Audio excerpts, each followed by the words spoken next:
This is the Thom Hartmann Program. Greetings, my friends, patriots, lovers of democracy, truth, and justice, believers in peace, freedom, and the American way. Thom Hartmann here with you. And I'm so pleased to have in the studio with me the brilliant, Nina Turner. You are one of my absolute heroes. You are so good at everything you've done. Former state senator in Ohio. Now you are the president of Our Revolution. Yeah. And congratulations. Thank you, Tom. And it's so great to be back in studio with you. Yeah, I feel the same way about you. It's mutual. Oh, thank you. Yeah. Thank you. It's real. So tell us about the state of Our Revolution right now, both the organization and the metaphor. Right. Well, the state of our revolution is strong. There you go. God, I've always wanted to say that. I love it. Thank you for that. You know, just building upon what was already done, as many of your listeners and viewers know, that was born from Senator Sanders' 2016 campaign, where he stood up and told Americans that we need a people's revolution in this country, that people should rise up and make their demands and needs known about what it should be like in what you want your politicians and what kind of world you want to live in. And that's what Our Revolution is pushing for. Grassroots. We empower grassroots organizations all across this country. We have hundreds of affiliates.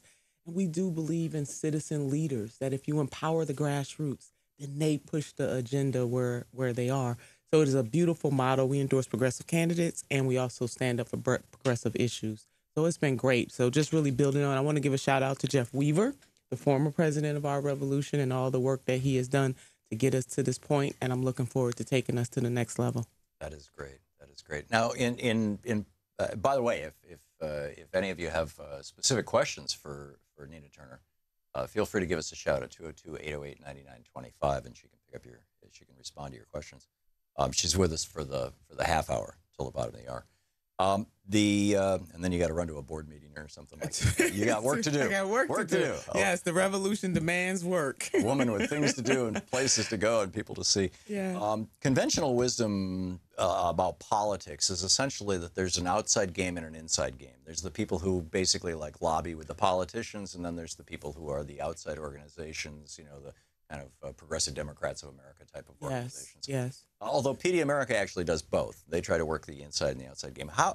With regard to Our Revolution as an organization, what's your specific strategy?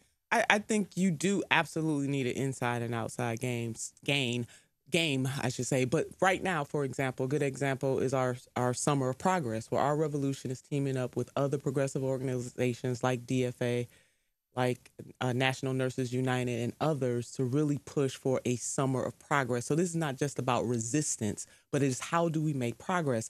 And we're basing that on the very progressive platform, as many would say, the most progressive platform the Democratic Party has had in its history, to push Democrats to sign on to legislation that is in the House of Representatives right now. So Medicare for All would be one of those examples that was introduced by Senator Conyers. Making sure that we are able to pay for it. There's a bill that has a funding mechanism. So those are the kinds of bills that we're pushing. We have about 8 of them. And so with these organizations, there are about 15 of them. There's going to be a petition that goes out, and we're going to deliver those petitions to the DNC on July 25th. So that is working within the system to use the bills and the legislations and the progressive platform that Democrats say that they believe in to push our Democrats to sign on this, to affirm that they are for the issues that move the American people forward. I would call that partly an inside game. On the outside, you know, we push for progressive candidates. We support candidates from the local level, Tom, not just people who are running for Congress, not just the person that's running for governor, but also that person that's running for the school board, because school board members matter too. Council members matter too. Mayors matter. Governors matter. And sometimes when you're inside the Beltway, you only give a thought to who's in the Congress and who's in the presidency. But it's all of these layers that we believe will make our democracy stronger. And it's having progressive candidates that are not just going to say that they're progressive on the issues, but when they get the people's power, they will act upon that power in ways that push America forward, one community, one state at a time. That's important stuff. You said July 25th. That's next week, isn't it? It is. As I recall. We're pushing, yeah. So if somebody watching or listening right now wants to help you with that effort, Where do they go? What do they do? Go to ourrevolution.com and they will be able to pull down the petition. So we really need them. And I just want to read off the Healthcare Act, Medicare for All, on Education, College for All Act. We know that Senator Sanders pushed that very heavily during his campaign, that we should make an investment. And I know we say free college, but I want people to think of it as an investment. In the same way in this country, at some period of time, we decided that K through 12 education was important and that it was something that our young people had to have. We need a paradigm shift in our country to say that pre-K to 16 is something worth investing in. So I really want people to see it as an investment in our not only that, we know from the GI Bill, for every dollar invested in college education, over the next 30 years, America made $7 in additional tax revenue that they wouldn't have we wouldn't have otherwise gotten, because people with a college degree had a higher income, and so they paid higher taxes. That's right, Tom. And that point, I'm so glad you brought it up, because some people may look at it through the lens of economics, and other people may look at it through the lens of morality. You get to pick. Yeah. But it does help our country keep its competitive edge, because our young people are not just competing. Children who live in D.C. are not just competing against children who live in Ohio or in Nebraska. They're competing against children and young people from all over the world. And the 21st century demands people who have high skills or are highly educated through college or some technical skill, but they have to have a skill in the 21st century. And why wouldn't we want our country to have the competitive edge? So I do want people to see this as an investment, not a burden, but an investment. We have our women's rights bill. That's equal access to abortion coverage. That is important. That is a medical procedure. Yes, I said the A word.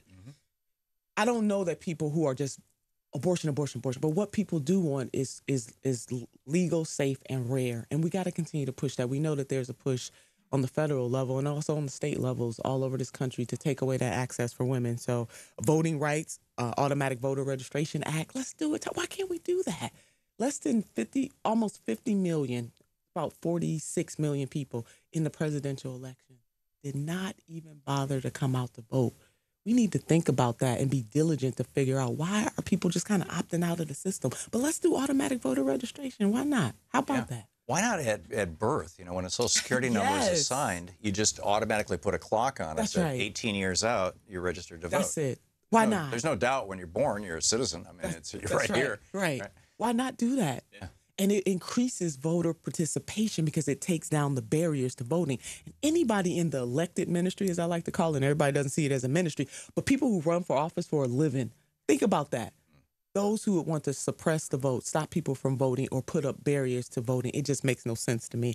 And then we have environment, our climate change bill, criminal justice and immigration, and the tax on Wall Street, which is really the funding mechanism for an investment in college education. So there we are. That is our summer of progress. Please go to ourrevolution.com and sign up. We need our citizen leaders to help push the people's platform, and that's what we're calling it. There you go. The People's Platform. This is great. And hashtag the People's Platform. There you go. And we need to get this into and embraced by the Democratic Party. Absolutely. What would be the excuse? There you go. Stand up for the platform. We'll be right back with more of Nina Turner, head of president now of ourrevolution.com. We'll be right back. And you can tweet her, by the way, at Nina Turner.